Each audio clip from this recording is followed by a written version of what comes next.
23번째 강의의 주제는 여러분들이 골치 아파하는 그 취득시효에 대해서 살펴보도록 하겠습니다.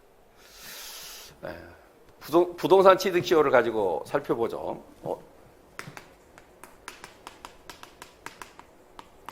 우선 취득시효를 설명하기 전에 취득시효를 이해하려면 이중매매를 이해하면 취득시효를 쉽게 이해할 수가 있어요. 이중매매를. 뭐 엉뚱하게 이중매매가 왜 취득시효가 상관이 있지? 이렇게 생각하기 쉬운데 이중매매를 생각하면 취득시효가 굉장히 쉽게 이해가 됩니다. 우리가 봅시다. 그래서 여기에 이제 매도인이 있겠죠. 매도인이 있어요. 그 다음에 여기에 1차 매수인이 있습니다. 그래서 이 사람들은 예를 들어서 5월 1일 날 계약을 했다라고 합시다. 1차 계약을.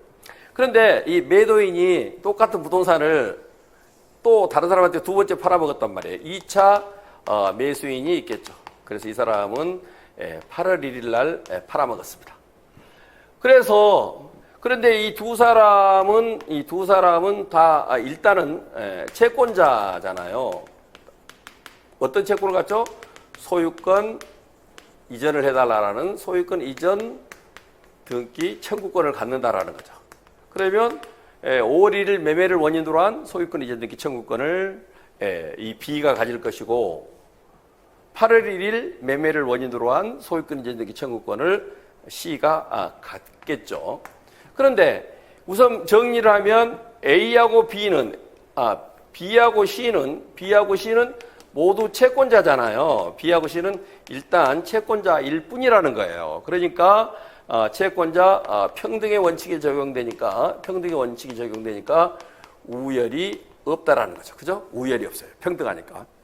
그래서 A가 자기 마음 내키는 대로 B한테 소유권을 먼저 넘겨줄 수도 있고 C한테 넘겨줄 수도 있고. 그러니까 A, B는 이때 싸움이 벌어지게 되는데 그 싸움은 무엇으로 해결을 해야 돼요? 가처분으로 해결할 수밖에 없죠. 먼저 가처분 등기를 한 사람이 순위를 확보하게 되니까 이기게 되겠죠. 이런 상황에서 보통 이중매매가 문제가 되는 것은 두 번째 팔아먹은 놈한테 먼저 소유권을 넘겨주니까 문제가 되잖아요. 그래서 이쪽에다가 먼저 소유권 이전 등기를 했다. 그렇게 되면 이렇게 되면 상황이 달라지죠. 이 사람은 물권자가 되는 것입니다. 물권자가. 소유권자가 됐잖아요. 그러니까 이제 이 케이스에서는 B하고 C하고 싸우면 당연히 C가 이기겠죠. 당연히 C가 이긴다. 왜? 물권 우선의 원칙이 적용되잖아요. 물권의 채권의 우선의 원칙이 적용되니까 채권자인 B는 물권자인 C한테 이길 수 없다. 그렇게 되니까 결국 B는 채무 불이행이 될 거 아니에요. B에 대해서는 채무 불이행이 되고 손해배상을 청구할 수 있을 뿐이겠죠. 계약을 해지하고 손해배상을 청구하는 문제로 해결해야 되고 그 부동산에 대해서는 더 이상 권리 행사를 하지 못하게 된단 말이에요. 이러한 개념을 하면 다시 말해서 이러한 개념을 머릿속에 넣어놓고 이제 취득시효를 보잔 말이에요. 그렇게 되면 취득시효는 이제 이런 관계가 있어요. 예를 들어서 여기가 20년이 되겠죠. 여기가 점유 개시일이 될 것입니다.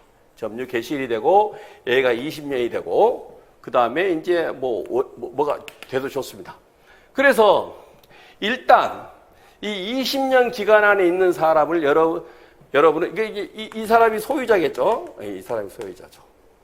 이 사람이 소유자입니다. 이 사람이 소유자니까 이 소유자를 어떻게 이해를 하면 되냐면 여러분들은 저기서 말하는 매도인으로 아까 이중매매에서 설명할 때 매도인 A라고 이해를 하면 돼요. 20년 안에 포함되는 사람들은 모두 A그룹에 속하는 사람들, 매도인 그룹에 속하는 사람이라고 생각을 하면 된단 말이에요. 그러면 이 경우에는 이 사람이 누구냐니까 B가 되는 거예요. B가. 이 사람이 뭐냐니까 누구냐니까 점유 취득자죠. 점유 취득자예요.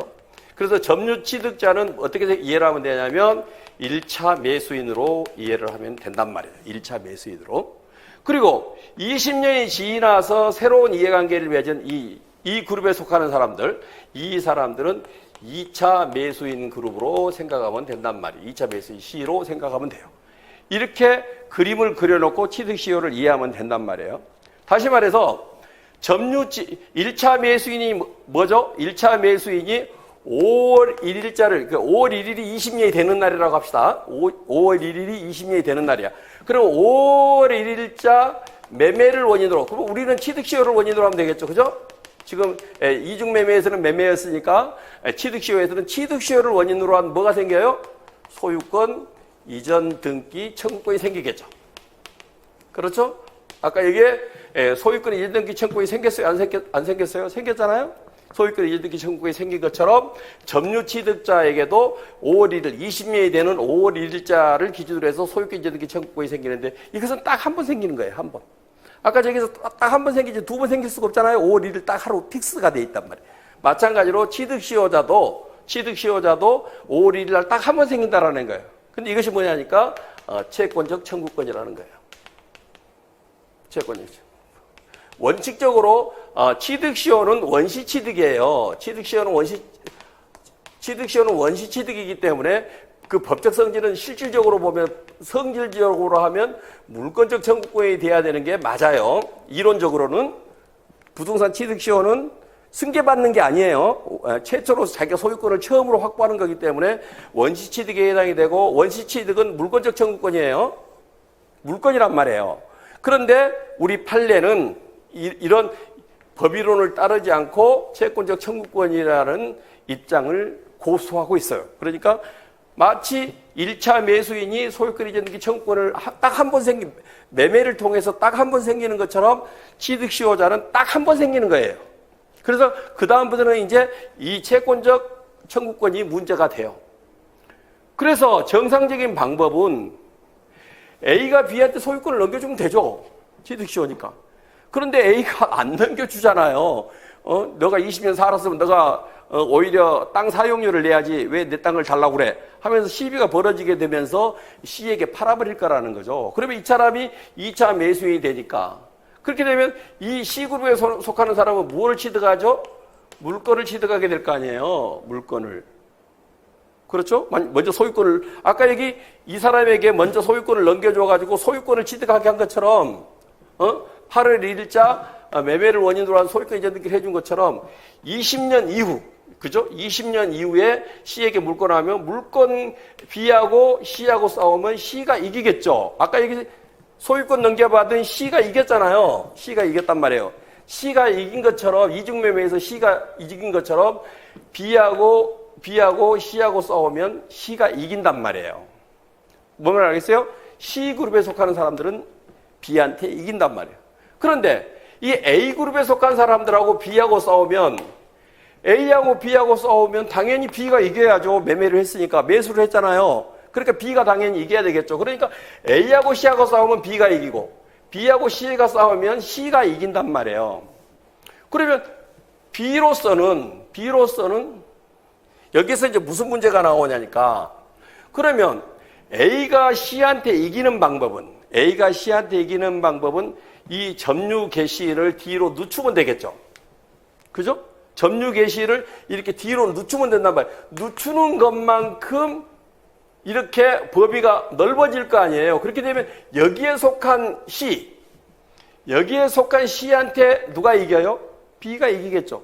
다시 말해서 C그룹에 속한 사람을 A그룹으로 트릭을 써서 만들어버리게 되면 A그룹에 속하게 되게 되면 B가 A한테 이겼던 이론이 나온단 말이에요. 그러니까 B로서는 자기의 권리를 조금 더 많이 확보하기 위해서 이 개시를 뒤로 늦추려고 하는 트릭을 쓴단 말이에요.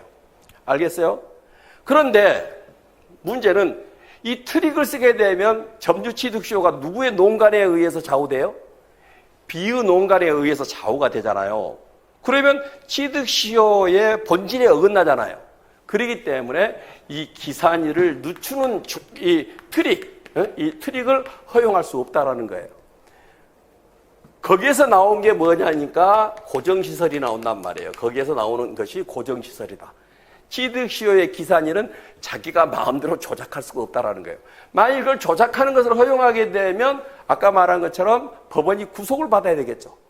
그러니까 이것은 뭐냐니까 이 계시일은 뭐냐니까 간접 사실이 된다라는 거예요. 알겠어요?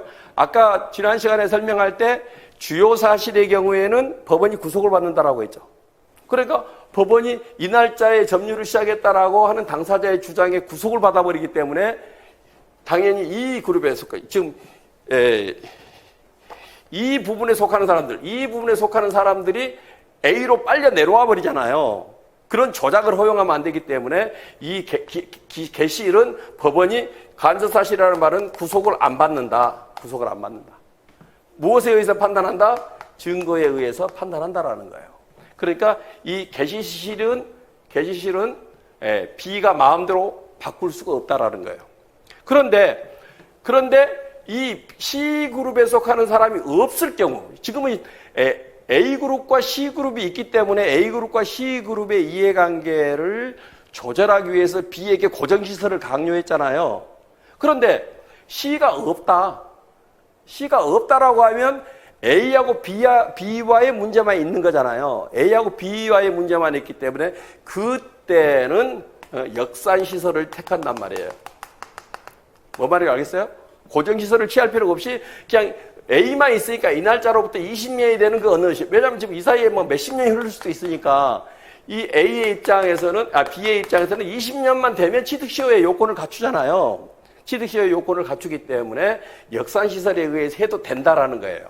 그러니까 C그룹이 있을 때는 고정시설에 의해서 개시설을 간접사실로 취급을 해서 B가 농간을 부리지 못하도록 억제를 하지만 C그룹이 없을 때는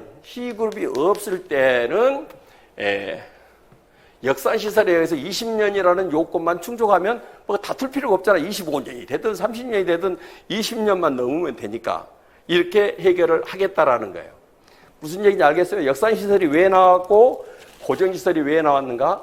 그러면 여기에서 이제 이 A그룹이 A 한 사람으로만 있으면 좋건데 보면 20년 동안에 A1, A2, 뭐 A3 이렇게 계속 여러 사람이 소유권 이전이 있을 수가 있겠죠. 그렇게 되면 이것은 뭐냐니까 점유기간을 합산을 하면 된다라는 거예요. 점유기간을 합산을 하면. 다시 말해 여기에는 대원칙이 있는데 뭐냐니까 등기는 점유를 침해하지 못한다라는 거예요. 등기는 점유를. 그러니까 자기들이 아무리 등기를 해도 점유는 여전히 B가 하고 있으니까 등기는 점유를 침해하지 못한다라는 대원칙이 적용된다라는 거예요. 무슨 얘기인지 알겠죠? 그렇게 하니까 이 경우에는 이 A1이 됐든 A2가 됐든 A3가 됐든 이 사람들은 다 A그룹에 속한다라는 거예요. 그래서 이 B로서는 A1부터 시작을 해도 좋고 A부터 시작을 해도 좋고 A2부터 시작해도 좋고 A3부터 시작해도 좋고 자기가 선택해서 누구로부터 시작을 해도 된다라는 거예요. 왜냐하면 이 사람이 소유권을 취득한 시기부터 20년을 계산하면 되고 이 사람이 소유권을 취득한 날짜부터 20년을 계산하면 되고 이렇게 계산하면 되기 때문에 이것은 C가 존재하지 않는 한 20년이 되는 누군가를 잡아서 점유일자를 잡으면 된다라는 거예요. 그러나 여기에서 A1을 잡으면 A1이 점유를 개시한 이때를 기준으로 해야지 이 중간 날짜를 잡을 수는 없다라는 거예요. 그것을 잡으면 고정시설을 무너뜨리는 것이 되니까. 그러니까 A2 같으면 A2가 개시를 한 이 날짜를 기준으로 등기를 하는 이 날짜를 기준으로 해야지 이 날짜를 잡을 수 없다라는 게 임의로 등기일과 기산일을 엇박자로 잡을 수가 없다라는 거예요. 무슨 말인지 알겠어요? 그것만 여러분들이 준비를 하면 고정시설과 역산시설을 모든 케이스에 개별적으로 적용할 수가 있게 돼요. 그리고 이것의 그 키워드는 간접사실. 이거 참고로 말해두면 소멸시효에 있어서는 주요 사실이에요. 기산일이. 소멸시효에서는 주요 사실이 기산일이야. 왜냐하면 기산일을 뒤로 늦추면 늦출수록 채권자한테 불리하잖아요.